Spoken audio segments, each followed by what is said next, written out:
আসসালামু আলাইকুম ওয়া রাহমাতুল্লাহি ওয়া বারাকাতুহু। মসজিদ নির্মাণ সংক্রান্ত সংক্ষিপ্ত কিছু কথা। আল্লাহ তাবারক ওয়া তাআলা বলছেন, ইন্নামা ইয়া'মুরু মাসাজিদাল্লাহ মান আমানা বিল্লাহি ওয়া আকামাস সালাতা ওয়া আতাজ যাকাতা ওয়া লাম ইয়াখশা ইল্লাল্লাহ ফাআসা উলাইকা আইয়াকুনু মিনাল মুহতাদিন। আল্লাহ তাবারক ওয়া তাআলা বলছেন, মসজিদ নির্মাণ করবে ওই সমস্ত লোকেরা, মসজিদের কমিটিতে, মসজিদের সার্বিক দেখাশোনার দায়িত্বে ওই সমস্ত লোকেরাই থাকবে যারা মান আমানা বিল্লাহি ওয়াল ইয়াউমিল আখির, যারা আল্লাহ এবং আখিরাতের উপরে ঈমান আনে বা ঈমান এনেছে। ওয়া আকামাস সালাতা, এবং যারা নামাজ প্রতিষ্ঠা করেছে। ওয়া আতাজ যাকাতা, যারা যাকাত প্রদান করেছে। ওয়ালাম ইয়াখশা ইল্লাল্লাহ, এবং যারা আল্লাহ ব্যতীত কাউকে ভয় করে না। ফাআসা উলাইকা ইয়াকুনু মিনাল মুহতাদিন, এবং আশা করা যায় ওই সমস্ত লোকেরাই আল্লাহর পক্ষ থেকে হেদায়েত প্রাপ্ত হয়েছে বা হবে। এ হচ্ছে মসজিদ যারা নির্মাণ করবে তাদের গুণাবলী। 5টা গুণের কথা আল্লাহ তাআলা এখানে বলেছেন। এই 5টা গুণাবলী তাদের মধ্যে অবশ্যই থাকতে হবে যারা মসজিদ নির্মাণ করবে, যারা মসজিদের কমিটির সভাপতি, সেক্রেটারি বা অন্যান্য তদারকির দায়িত্বে যারা থাকবে। সার্বিক তদারকি মসজিদ নির্মাণ থেকে শুরু করে সকল কাজের দায়িত্ব তারাই পালন করবে, যাদের মধ্যে এই 5টা গুণাবলী রয়েছে। প্রথম নম্বর, যারা আল্লাহর উপরে ঈমান আনবে। তারপরে বলা হয়েছে যারা আখিরাতের প্রতি ঈমান আনবে, যারা নামাজ প্রতিষ্ঠা করবে, যারা যাকাত প্রদান করবে, যারা আল্লাহ ব্যতীত কাউকে ভয় করে না। এই হচ্ছে 5টা বিষয় বা 5টা গুণাবলী। তারপরে কোরআন শরীফে আবার একটি আয়াত পাওয়া যায়, ওয়াল্লাযীনা ইত্তাখাযু মসজিদা জিরারাও ওয়া কুফরাও ওয়া তাফরীকান বাইনাল মুমিনিনা ওয়া ইরসাদাল লিমান হারাবাল্লাহ ওয়া রাসূলাহু মিন ক্বাবলু ওয়া লা ইয়াহলিফুন্না ইন আরাদনা ইল্লাল হুসনা আল্লাহু ইয়াশহাদু ইন্নাহুম লাকাযিবুন। আল্লাহ তাবারক ওয়া তাআলা এই আয়াতে একটা ঘটনা বর্ণনা করেছে। জাহেলিয়াতের জামানায় আগে থেকেই একজন লোক, তার নাম হচ্ছে আবু আমের। সে ছিল খ্রিস্টান। সে ইসলাম ধর্ম গ্রহণ করেনি, মুসলমান হয়নি। তার একটি ছেলের নাম ছিল হানজালা রাদিয়াল্লাহু তাআলা আনহু, যাকে মৃত্যুর পরে, শহীদ হয়ে যাওয়ার পরে ফেরেশতাগণ গোসল দিয়েছিলেন। গাসিলুল মালাইকা বলা হয়। এই হানজালা রাদিয়াল্লাহু তাআলা আনহুর পিতার নাম হচ্ছে আবু আমের। তিনি রাসূল সাল্লাল্লাহু আলাইহি সাল্লামের সঙ্গে যতগুলো যুদ্ধ হয়েছে, হুনাইনের যুদ্ধ পর্যন্ত রাসূল সাল্লাল্লাহু আলাইহি সাল্লামের বিরুদ্ধে যুদ্ধে শরীক হয়েছেন।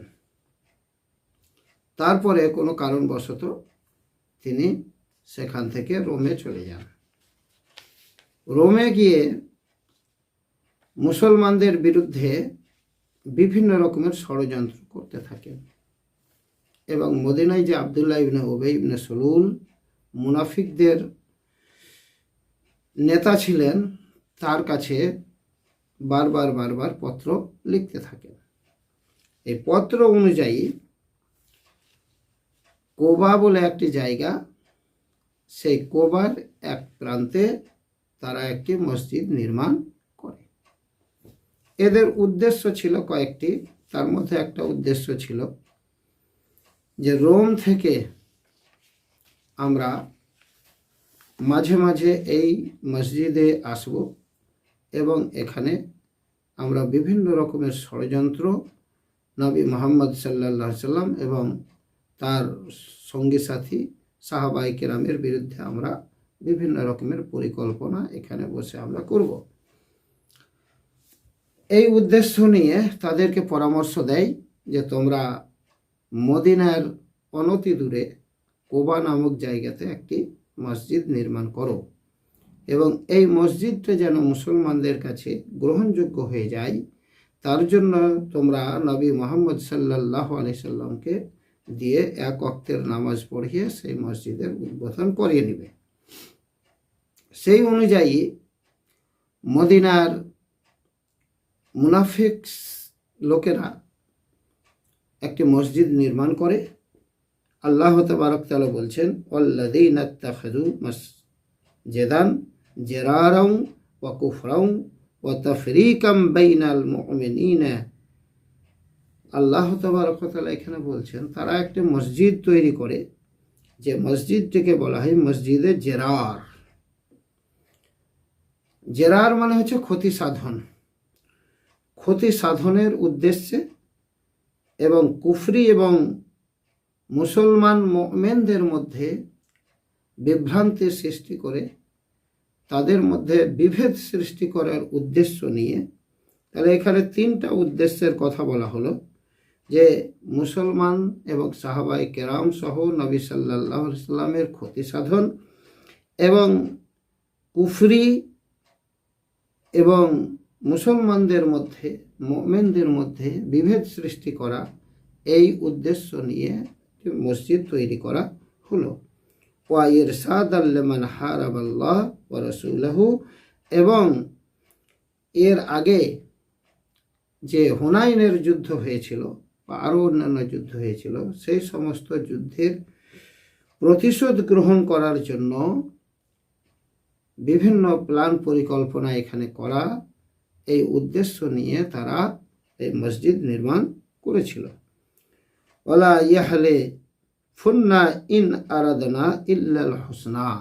আল্লাহ তাবারক তাআলা আবার বললেন যে তারা তোমাদের কাছে, অর্থাৎ মুসলমানদের কাছে, মুমিনদের কাছে তারা বিভিন্ন রকমের প্রতিজ্ঞা করবে, প্রতিশ্রুতি, এবং তারা কসম খাবে, হলফ করবে যে আমরা শুধুমাত্র কল্যাণের উদ্দেশ্যে, ভালো উদ্দেশ্য নিয়ে এই মসজিদ নির্মাণ করেছি।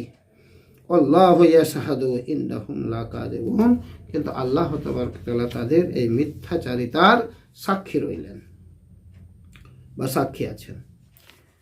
তারপরে ওই সমস্ত লোকেরা যখন মসজিদ নির্মাণ করার পরে নবী সাল্লাল্লাহু আলাইহি সাল্লামের কাছে